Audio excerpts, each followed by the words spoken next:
नमस्कार, आप देख रहे हैं अनलॉक इंटरव्यू और आपके साथ मैं हूं संभव गुप्ता।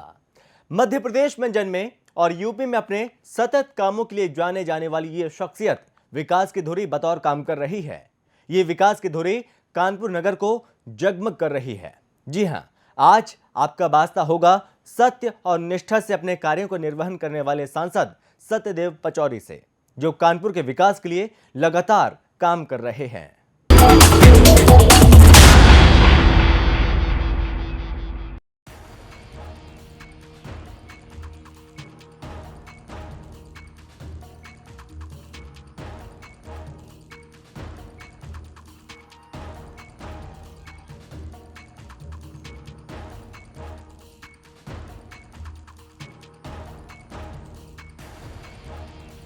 कानपुर से 3 बार विधायक रह चुके सत्यदेव पचौरी ने 2017 के चुनाव जीतने के बाद जब यूपी सरकार में कैबिनेट मंत्री के रूप में शपथ ली तो उन्हें विभाग दिया गया था खादी ग्रामोद्योग, रेशम उत्पादन, वस्त्र, सूक्ष्म लघु मध्यम उद्यम और निर्यात प्रोत्साहन।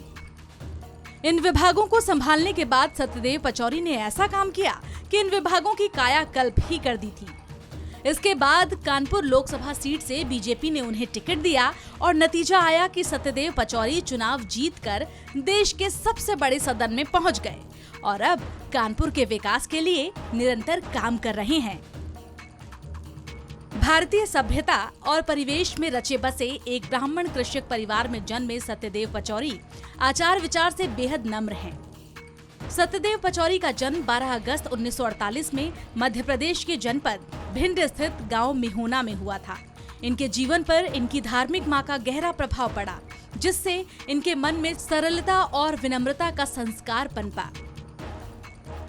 सत्यदेव पचौरी का विद्यार्थी जीवन से ही राष्ट्रीय भावनाओं से ओतप्रोत होना उन्हें जनसंघ से जोड़ गया। बचपन से ही प्रतिभाशाली व्यक्तित्व के धनी सत्यदेव ने उच्च शिक्षा हासिल कर 1967 में विवाह किया। परिवार के जीवन यापन के लिए सरकारी नौकरी को अनदेखा करके सत्यदेव पचौरी ने अपने लोहे के व्यवसाय को चुना, जिसमें ईमानदारी और कठिन परिश्रम को अपना शस्त्र बनाकर उन्होंने काफी प्रगति भी की। सत्यदेव पचौरी में समाज हित की भावना कूट कूट कर भरी हुई है। वो अनाथालय के सदस्य होने के नाते बेसहारा अनाथ बच्चों की भलाई के लिए हर संभव प्रयास करते रहते हैं। सत्यदेव पचौरी इसी लगन और समाज सेवा के बलबूते ही सन 1991 में कानपुर की आर्यनगर विधानसभा और इसके बाद 2012 और 2017 में गोविंद नगर विधानसभा क्षेत्र से विधायक के रूप में चुन लिए गए। सत्यदेव पचौरी बहुत ही सरल, सहज और धार्मिक प्रकृति के व्यक्ति हैं। राष्ट्र प्रेम इनके रोम रोम में बसा है। कर्मठता, योग्यता और क्षमता के लिए जाने जाने वाले सत्यदेव पचौरी शहर में विकास कार्यों के साथ साथ मजदूरों के मसीहा बनने का भी गौरव हासिल करते हैं।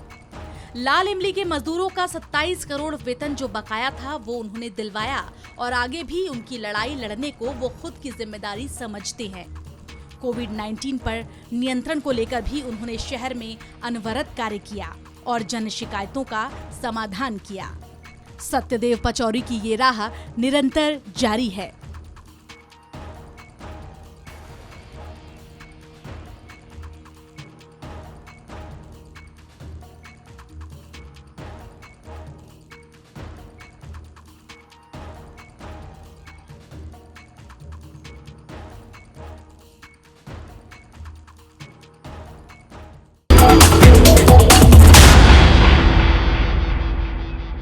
छात्र राजनीति की शुरुआत करने वाले सत्यदेव पचौरी जी जो 3 बार अपने क्षेत्र से विधायक रहे, इतना उनको जनता ने प्यार दिया कि वो एक बार विधायक बनने के बाद से लगातार वहाँ से विधायकी लड़ते रहे और जनता उन्हें हर बार जिताती रही और उसके बाद वो कानपुर के सांसद भी बने। तो जाहिर सी बात है कि उन्हीं ने कुछ ना कुछ अपने क्षेत्र की जनता के लिए या शहर के लिए किया गया होगा, तभी तो उनको इतना लोगों ने यहाँ प्यार दिया, सम्मान दिया, इज्जत दी, जिसकी वजह से आज वो कानपुर के सांसद हैं वो खुद हमारे साथ मौजूद हैं।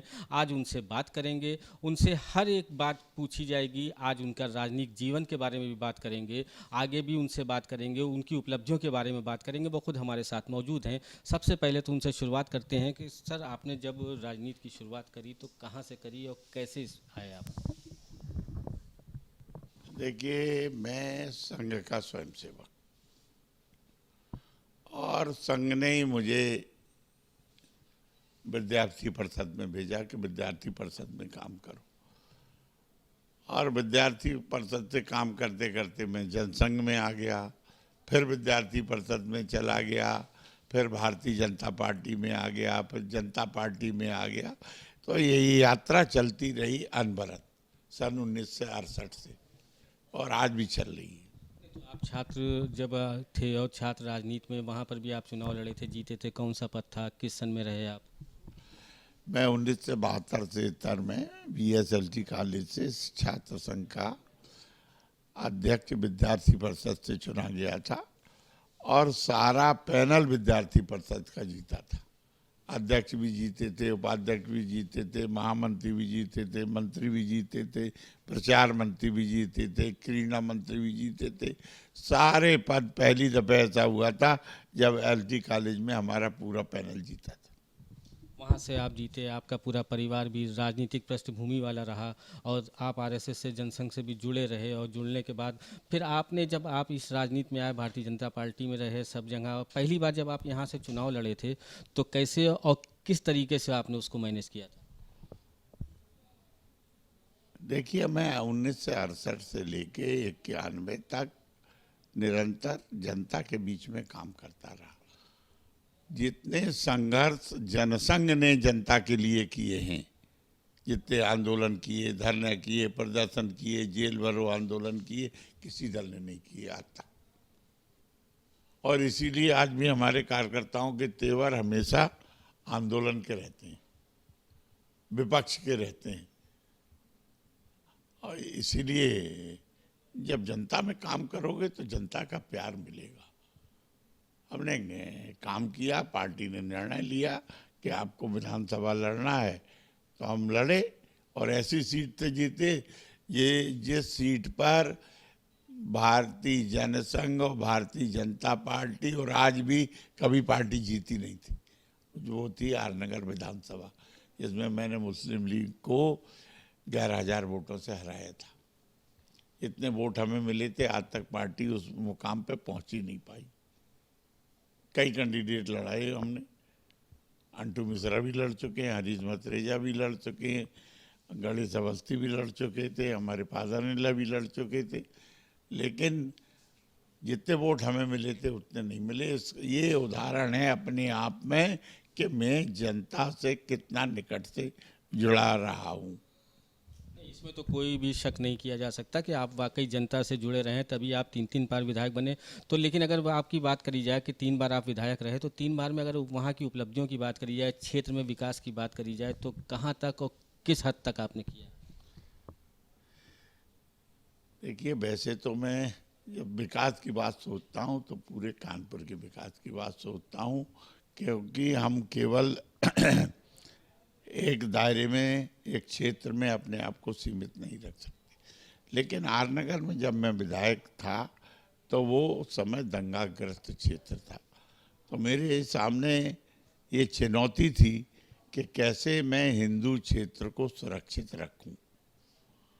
तो वहाँ मार्ग प्रकाश की व्यवस्था, उसके लिए हम सोडियम लाइट जो दंगा क्षेत्रों के लिए मिली थी वो लाए थे, हैंडपंप लाए थे, विकास के लिए सड़कों का काम KDA से भी कराया था, नगर निगम से भी कराया था, उत्तर प्रदेश सरकार से भी, कल्याण सिंह मुख्यमंत्री थे, उनसे लाया था। तो विकास की मेरी शुरू से, विकास के प्रति मेरी प्रतिबद्धता रही, और विकास को ही हमेशा महत्व दिया है, क्योंकि जनता और कुछ नहीं देखती, व्यक्तिगत संपर्क देखती और विकास देखती। तो इसमें तो वाकई आपकी बात एकदम 100% सही है कि जब आपने इतना कुछ किया है तभी आपको बार बार जो है जनता ने चुनाव करके आज आप सांसद की सीट पे यहाँ आ गए, और सांसद बनने के बाद से अगर बात करी जाए तो अब आपके क्षेत्र में पूरा एक नहीं रह गया, अब आपका पूरा शहर क्षेत्र है, तो इस शहर के बारे में आपके पास क्या कोई नई योजनाएं हैं? कानपुर क्षेत्र के बारे में मेरे पास बहुत योजनाएं, लेकिन मुझे लगता है कि मेरे मूड मुड़ाते ही होली पड़ गई। एक जो कोरोना की संकट आ गया, उसके सामने विकास की योजनाएं जो मेरे दिमाग में थी, जो मैंने ऊपर से लिखा पढ़ी की थी, वो रुक गई। एक तो मैंने सबसे पहले, मैं पहला सांसद हूँ जिसने लाल इमली के कर्मचारियों का मुद्दा संसद में उठाया और उनको 27 करोड़ रुपए उनका वेतन जो बकाया था उसको दिलवाया। अभी भी 22 महीने का उनका बकाया है। यानी किसी सांसद ने आज तक लाल इमली के कर्मचारियों की चिंता नहीं की। और मैं चाहता हूं कि जो 900 कर्मचारी हैं उनका पूरा बकाया मिले, और जो रिटायरमेंट की जो शर्तें कर्मचारी मांग रहे हैं सातन वेतनमान के हिसाब से उनका रिटायरमेंट हो जाए, वो दिलाना मैं अपनी जिम्मेदारी समझता हूँ। ये तो आपने बात बहुत अच्छी करी कि जिस तरह से अगर लाल इमली की आप बात कर रहे हैं, और लाल इमली एक कानपुर की पहचान भी हुआ करती थी, और वहाँ के मजदूर जो थे वाकई वो बहुत परेशान थे, और जो उनके लिए आपने किया वो वाकई सराहनीय है। इसके अलावा भी अगर आपकी बात करी जाए कि कानपुर के लिए आप और कुछ सोचते रहें, कानपुर में और क्या क्या करना है जिससे कानपुर जो है हमारा और ज़्यादा बड़ा बने, अच्छा दिखे? देखिए, कानपुर के विकास में सबसे बड़ी बाधा है अनवरगंज से लेके मंदना तक की रेलवे लाइन, और इसके लिए मैंने लिखा पढ़ी की है, सर्वे भी हो गया है कि मंदना से ये रेलवे लाइन पनकी तक डाइवर्ट हो जाए।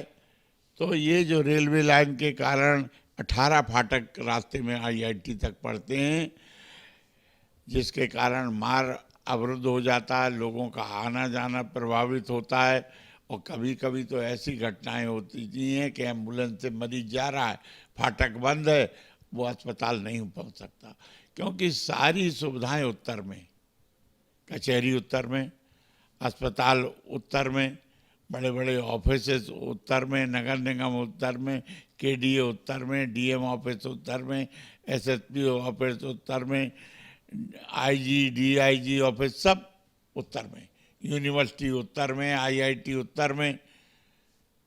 तो ये विकास रुका हुआ है, और विकास में ये रोड़ा है, इसको हटाना मैं अपना कर्तव्य समझता हूँ। और मुझे विश्वास है कि 2 वर्ष में मैं इस रेलवे लाइन को हटवा दूंगा। ये हटेगा तभी व्यापारी प्रसन्न होगा, तभी उद्योगपति प्रसन्न होगा, तभी यहाँ का नागरिक प्रसन्न होगा, तभी कानपुर का विकास होगा। आपकी नज़र में भले ही रोड़ा हो सकता है ये, लेकिन हमने ये देखा कि फ़िलहाल अभी जब आप सांसद बने तो 1 साल में जो कानपुर की सड़कों का हाल था, तो काफ़ी आपने सड़कों को दुरुस्त भी करवाया और काफ़ी कुछ अच्छे काम किए। तो और भी ऐसी कोई कानपुर में आपने काम किए जो हमारी लोगों की नज़र में नहीं आ पाए हों शायद? देखिए, 70 साल में कानपुर एयरपोर्ट बंद था ना, 2 फ्लाइटें चलती थी। आज 1 से 5 करोड़ की लागत से नया हवाई अड्डा बनने जा रहा है, 1 से 5 करोड़ से, जिसमें 3 टर्मिनल होंगे, 9 प्लेन एक साथ उतर सकते हैं, खड़ी करने की जगह होगी, अलग पार्किंग की जगह होगी, 300 पैसेंजर्स के बैठने की अंदर जगह होगी, 75 कार पार्किंग की जगह होगी, और ये काम मैं समझता हूँ 1.5 वर्ष में पूरा हो जाएगा। तो कानपुर में विकास में एक नई क्रांति आ जाएगी। बिल्कुल नई क्रांति आ जाएगी। अभी 5 साल भाजपा की सरकार को हो चुके हैं, और जब से मोदी जी की सरकार बनी थी 5 साल में तो काफ़ी कुछ देखने को मिला। तो उन 5 सालों की पहले की उपलब्धियां क्या क्या हुआ हैं आपकी नज़र में, जो आप अच्छे से उसको आप यहाँ पे व्याख्यान कर सकें? देखिए, 2 साल में उत्तर प्रदेश सरकार में मंत्री रहा, 2017 से 2019 तक, और मैंने प्रयास किया कि जो मैं मंत्री था MSME का, micro industry, small industry, medium industry का, खादी और ग्राम उद्योग का, हमने प्रयास ये किया कि रोजगार सृजन हम अपने विभाग के माध्यम से कैसे कराएं। और इस देश में इसका विचार पंडित दीनदयाल उपाध्याय ने दिया था कि कुटीर उद्योग से ही लोगों को काम मिल सकता है, रोजगार मिल सकता है और स्वरोजगार मिल सकता है। हमने लोगों को इस बीच में नौकरी देने वाला बनाया, नौकरी ढूंढने वाला नहीं। हमने कहा नौकरी देने वाले बनो, हम तुम्हें कर्ज दिलवाते हैं। हमने बैंक से 40,000 करोड़ रुपया इन 2 साल में उत्तर प्रदेश के प्रत्येक जिले में 10,000 से लेके 1-1 करोड़ तक के लोन दिलवाए, जिसके जैसे प्रस्ताव थे, और हर जिले में लोग लाभान्वित हुए। करीब 2.5 लाख लोगों को मैंने लोन दिलवाया था। हस्तशिल्पियों को मैंने लोन दिलवाया था, जो हाथ के काम करने वाले लोग होते हैं।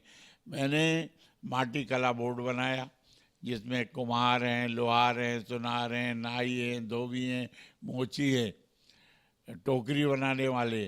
इनको 25-25 हज़ार के टूल किट दिए और 5-5 लाख के लोन दिलवाए, ताकि ये लोग आत्मनिर्भर हो जाएं। आज आप किसी कुम्हार के यहाँ चले जाइए, आपको हमारे यहाँ बिजली से चलने वाला चाक जरूर मिल जाएगा। अब वो हाथ के डंडे से चाक नहीं चलाता, कह रहे मैंने चाक कुम्हार का, मांगे न दिया न दे, चाक में डंडा डाल के चाहे नाद ले ले। अब तो बिजली से चलने वाला चाक हो गया है। ये हमारी योगी सरकार की देन है। योगी जी चाहते हैं कि देश में नौजवानों को रोजगार से जोड़ें। उत्तर प्रदेश पहला राज्य है, अभी कोरोना लॉकडाउन में ही उन्होंने 20 लाख मजदूरों को रोजगार दिया। 20 लाख मजदूरों को। उत्तर प्रदेश पहला राज्य है जिन्होंने स्मॉल स्केल इंडस्ट्रीज में तमाम MOU साइन किए, जो नए उद्योग लगाने जा रहे हैं। तो उत्तर प्रदेश को वो उत्तम प्रदेश बनाएंगे। योगी जी के नेतृत्व में आप देखिएगा 5 साल में उत्तर प्रदेश विकास के मामले में सबसे आगे पहुंचेगा, क्योंकि वो ऐसी योजना लाए हैं, एक जिला एक उत्पाद, 1 डिस्ट्रिक्ट 1 प्रोडक्ट, जो हमारे स्थानीय उत्पाद हैं, जिस जिले का है उसको हम देश में पहचान दिलाएं और अंतर्राष्ट्रीय पहचान दिलाएं। जैसे हाथरस की हींग है, सब खाते हैं ना, लेकिन हाथरस की हींग को किसी ने पहचान नहीं दिलाई, क्योंकि उनकी स्टैंडर्डाइजेशन के लिए जो लैब लगनी चाहिए, जो टेक्निकल असिस्टेंट चाहिए, जो CFC कॉमन फैसिलिटी सेंटर वहाँ बनना चाहिए, वो किसी ने नहीं किया, वो योगी जी कर रहे हैं। औरैया का घी है, मिलिट्री में पहले औरैया का घी सप्लाई होता था, बंद हो गया। क्यों? क्योंकि उसका स्टैंडर्ड तय नहीं हुआ, मानक तय नहीं हुए। अब योगी जी कर रहे हैं, वहाँ भी CFC लगा के उसका मानक तय करके उसको बेचेंगे, देश में भी बेचेंगे, विदेश में भी बेचेंगे। फैजाबाद का गुड़ बहुत मशहूर गुड़, लेकिन कौन जानता? कोई नहीं जानता, क्योंकि उसको पहचान नहीं दिलाई गई। जैसे पीलीभीत की बांसुरी, अब बांसुरी तो सब बजा लेते हैं, लेकिन पीलीभीत की बांसुरी अपनी अद्भुत है, वो विदेशों में भी चलती, नागालैंड और मिजोरम में भी चलती। तो ये चीज़ें करके जो स्थानीय उत्पाद हैं, जैसे यहाँ का आंवला है, प्रतापगढ़ का आंवले के उत्पाद को हालांकि पिछली सरकारों ने भी काम किया है, पहचान मिली है, लेकिन योगी जी उसको अंतर्राष्ट्रीय स्तर पर ले जाना चाहते हैं, क्योंकि आंवला केवल एक फल ही नहीं है, औषधि है। उस औषधियों के गुणों से जनता को लाभ मिले, ये भी हमारी सरकार काम कर रही है। कानपुर में आपका जो लेदर इंडस्ट्री पहले से है, लेकिन बीमार इंडस्ट्री थी, हमारी सरकार ने ही नया यहाँ पर ट्रीटमेंट प्लांट लगे, इसके लिए 2,500 करोड़ रुपया दिया केंद्र सरकार ने, कि जहाँ पर भी ये लेदर इंडस्ट्री है वहाँ कॉमन ट्रीटमेंट प्लांट लगाए जाएं और इनका जल शोधन होने के बाद फार्म हाउस में जाए, नदी में नहीं जाएगा। और गंगा को प्रदूषण से मुक्त कराने के लिए तो हमारी सरकार ने काम किया। बताओ कौन सी सरकार है जिसने 70 साल में गंगा की शुद्धता के लिए काम किया हो? हमारी सरकार ने काम किया और अभी अनवरत कर रही है। हाँ, बताइए किसी सरकार ने ये चिंता की कि अयोध्या में राम मंदिर बन जाए? ये हमारी सरकार ने की। किस सरकार ने चिंता की कि बनारस में जो हमारा महादेव जी का मंदिर है, शिव मंदिर है, वो भव्य और दिव्य हो जाए? आप देखे आइए वहाँ जो सुंदरता उस मंदिर को दी जा रही है, सीधा गंगा जी से जोड़ दिया गया है। और अब पैदल चलने की जरूरत नहीं है, आप दो दो कारें लेके दौड़ाते हुए मंदिर से गंगा जी चले जाइए। ये तो हमारी सरकार बुनियादी काम कर रही है, पर्यटन को भी बढ़ावा दे रही है, धार्मिक स्थलों को भी पुनरुद्धार का काम कर रही है और व्यवसाय के लिए भी कर रही है, शिक्षा के लिए भी कर रही है, चिकित्सा के लिए भी कर रही है। और उसका परिणाम आपने देख लिया, हमारी सरकार में ही है कि कोरोना जैसी महामारी से आज उत्तर प्रदेश में सबसे कम लोग पीड़ित हैं, मृत्यु दर भारत में सबसे कम है।